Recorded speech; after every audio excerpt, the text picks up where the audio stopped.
তুমি কি এনেকৈ লিফ্ট কৰি আছা নেকি? হেভি লিফ্ট, ৰেপিটেশ্যন কম, তেতিয়াহ'লে তোমাৰ চেষ্ট কেতিয়াও গ্ৰ'থ নহ'ব। কেনেকুৱা লিফ্ট কৰিলে তোমাৰ চেষ্ট গ্ৰ'থ হ'ব সেইটো মই তোমাক দেখাই আছোঁ। যদি তুমি বিগিনাৰ হোৱা তেনেহ'লে তুমি ট্ৰেইনাৰৰ গাইডেঞ্চ লৈ ফ্ৰী বাৰৰ পৰা ষ্টাৰ্ট কৰিবা। আৰু তুমি মডাৰেট হোৱা তেনেহ'লে টেনশ্যন নাই, তুমি 5 কেজি 10 কেজি 15 কেজি তুমি ইনক্ৰিজ কৰিব পাৰা।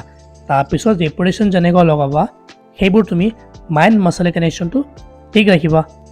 ৰেপিটেশ্যন যেতিয়া তুমি লগাবা কণ্ট্ৰলত লগাবা, মাছলটো কুইজ কৰিবা, ফিল কৰিবা, তাৰপিছত চাবা তোমাৰ মাছলটো কিমানটো টাৰ্গেট হয়। আৰু এটা বস্তু তুমি ধ্যান ৰাখিবা, যেতিয়া তুমি ট্ৰেইনিং কৰিবা গোটেইটো ধ্যান তুমি তাতে ৰাখিবা। চোৱা ইয়াত মই লগাইছোঁ 15 কেজি আৰু ইফালেও লগাইছোঁ মই 15 কেজি আৰু বাৰটো আছে তোমাৰ 20 কেজি। তো 20, 30, 40, 50 কেজি। তো টোটেল 50 কেজি ৱেইট মোৰ 10ৰ পৰা 12 ৰেপছ ইজিলি যাব। তেতিয়াহ'লে মোৰ মাছলটো ফেইল হৈ যাব, তাৰপিছত মাছলটো গ্ৰ'থ হ'ব।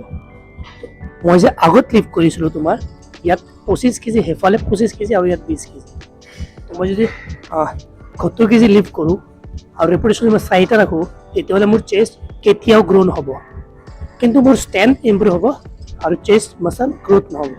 মই ষ্ট্ৰেন্থৰ কাৰণে 4টা ৰেপিটেশ্যন কৰিছোঁ, কিন্তু যদি তুমি ভাবিছা তুমি মাছল গ্ৰ'থ কৰিবা, চেষ্টটো ডেভেলপ কৰিবা, তেনেহ'লে 20 কেজিটো পাহৰি যোৱা, 10 কেজি 15 কেজি লগাই 10ৰ পৰা 15টা ৰেপিটেশ্যন কৰা, তোমাৰ চেষ্ট ইজিলি গ্ৰ'থ হ'ব।